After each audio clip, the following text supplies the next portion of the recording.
I don't know who that is in the chat that bet I would say Aster in the first minute of the stream. Yeah, you won that bet. You won that bet. I wish I had good news though. I do want to cover that. My God, that was like the first sign of this perp dex trade starting to crack and just be a little bit less exciting. I think it is still exciting. I think the Binance and the Aster trade is still more exciting than people are letting on, because a lot of people are kind of saying it's over.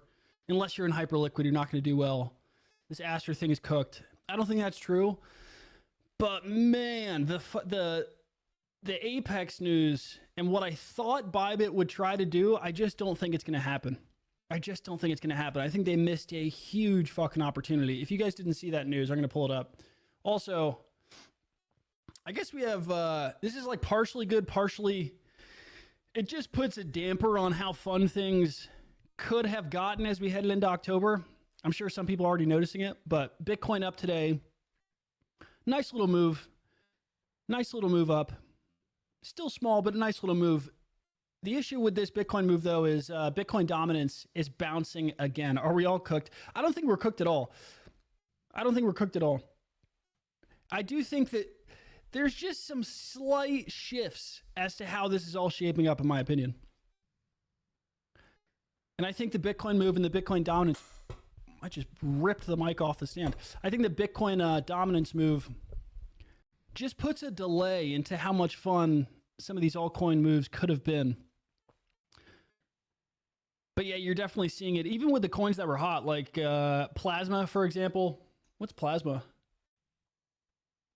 I mean, Plasma is down 15% today. Everything's kind of cooling off. A tiny Bitcoin move up, and everything's cooling off. It just puts a damper. It just puts a damper, puts a little delay. I'm going to talk about the Apex stuff, though, because my God, if you didn't see that news, I was just hoping that they would understand what CZ and Binance did launching Aster. In my mind, I was like, there's no way, right? They have to look at that and say, okay, that's the game plan. We do a giant fucking airdrop and we can pump this coin. And then they come out with this news. Look at this. Look what they tweeted out. This was an hour or two ago. It's why I wanted to go live to talk about it. I mean, the coin is still at the exact same price as when I jumped on here to talk about it, and I was super excited. We're still at $1.80 or whatever it is. I just think it becomes instantly less exciting when this is their announcement. And maybe they announced something else big, but if this is their big announcement they were hyping up, I think that they just simply they don't understand. I mean, they just, I don't know. I can't even make sense of it. So my whole idea was, you guys know that CZ obviously tweeted out, launched the Aster trade. Why is it bad? I'll go through it. So, yeah, CZ launches Aster. It rips to multiple billions in a week. You know, $700 million airdrop coming. And it's like you have to have a catalyst like that. You have to have some kind of driver to make people want to farm your protocol. And that happens for SocialFi apps like Frentech. It happens for DeFi apps when they do liquidity mining. And it happens right now for perp dexes since they're so hot. You have to have some carrot you can dangle for users to make them want to try it out. Right? Like that's why Aster all of a sudden could jump to the top of the volume charts. It's why they can make tons of revenue every single day. And it's why they can airdrop $700 million. And in my head, I looked at Bybit and they announced, we're making a big move into the perp dex arena. I look at Bybit and I say, okay, Ben probably understands it. I think he's going to do the same thing. Vuk, I'll talk about that in a second. But in my head, I thought, okay, Binance is announcing they're going to try the exact same thing. They have a $6 billion treasury. They have all these things kind of working together where they could try to do the same thing and compete in the perp dex world. I was kind of putting those pieces together. And then they come out with this. This was the announcement today that they hyped up, I guess. Who knows? Maybe they have another big announcement, but I'm interpreting it as this was their announcement. And if this is it, then they just completely missed the opportunity. They tweeted out, the official ape season's here. We're distributing 69 million points. Year 8 points, whatever. Here's how it works. base earnings come from your trading volume, right? So that works the same. That works the same as Aster. Here's where the issue is, because they hinted that Mantle was going to play a role, right? And Mantle is where they've been putting a lot of the Bybit revenue for the past couple of years. And Mantle is the one with the $6 billion treasury. In my mind, I thought they looked at how Binance did it, and they understood that if they do $1 billion airdrop or a $500 million airdrop, then their perp DEX would get tons of volume. They'd get tons of interest. It would make sense. But then they tweet out the multipliers come from boosters, Mantle deposits, and staking. So it says nothing about using the treasury. It says nothing about juicing the number. Right? It just, they say, they claim they're going to make it more exciting by you can invite traders. Like, that's good. That's all really good. I mean, that's awesome. You can have referrals. That should be the kind of table stakes. And then they just basically say your points will be calculated at the very end. It'll determine your airdrop. They also don't at all say whether or not 1 point will be 1 token. You could probably assume it is, right? So that would mean 69 million tokens. And even if these go to all-time high, which would be like $3 or $4, then you're looking at a $200 million airdrop. So it's a fourth of the size of Binance's. It just, I think I really don't know. I don't know what they're thinking, or maybe they have another announcement plan, but when the CEO hypes it up and then he gets the project with a $6 billion treasury to retweet it and say we're cooking, and then they come out with this announcement, which is it's the most half-assed farm I've ever seen. Like, this farm is, I think that anyone that tries to farm this, you'll probably still make some money. I want to do a little segment on it and really dive into the numbers, but when I look at this, it more seems like people that try to farm it are getting farmed. That's what it seems like to me. It does not seem like this is, if you, for the past couple weeks have been farming, or for the past week or two have been farming Aster, or if you're farming Hyperliquid, like, you're farming it to get a reward. This looks like they hyped up an announcement, basically teased that they were going to do something similar. We're going to reward you if you use it. We're going to make this big. And then they announce a half-ass farm where it's like, all right, if this goes fucking amazing, it'll be a fourth of the size of Binance's. Like, what are we doing here? What are we doing here? Like, there's just, I mean, they understand incentives. I don't know. I don't get it. Unless they have another announcement they're waiting on, but I don't know. When you hype it up and you say it's going to be big things coming, we're cooking. I mean, it's embarrassing. It's embarrassing. Instantly when I saw it, I was like, that's cooked. That's cooked. And who knows? I would love to be proven wrong, but for me, it's like, I'm not trading that anymore. That's the other part that kind of ruins the, why it was exciting,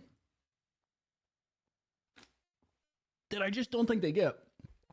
Half the reason that the Aster and the Binance farm is exciting is, one, because they're airdropping 700 million tokens. That gets lots of volume, lots of users, lots of revenue. The second part of that is you can do some pretty simple math and say, okay, if users will do X amount, they're going to earn X revenue. Binance is smart. They'll probably do buybacks just like Pump is doing, just like Hyperliquid's doing, right? That's kind of table stakes. That's what everyone's doing if you earn tons of revenue. So you can do some quick math, and this is how much they've made.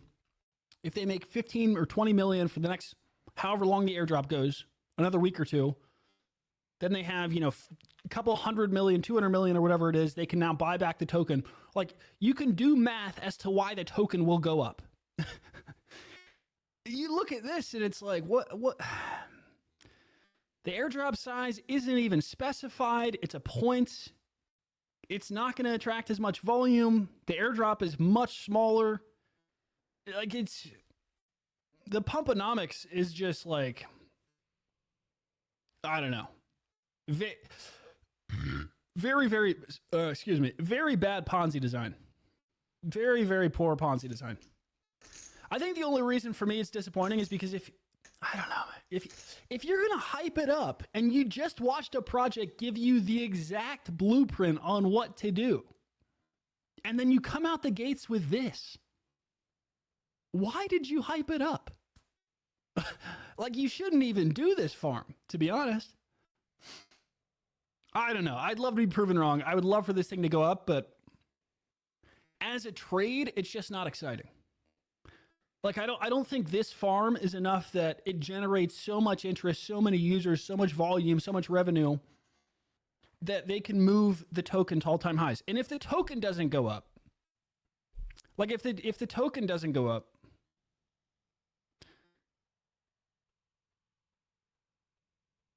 then it's it just becomes it's just not an exciting trade. You can still farm it, but it's not an exciting trade for me. So I wanted to jump on and talk about it. Seven, I see your comment. Vasco said, "Do you see the video on Twitter where there's 100 phones farming it?" The reality is that happens for every single crypto farm, right? Like, there's no avoiding that. There's no avoiding that. That's why Frentech turned out to be such a rug too, is because I actually think the team was probably self-farming. I think they were self-sibling.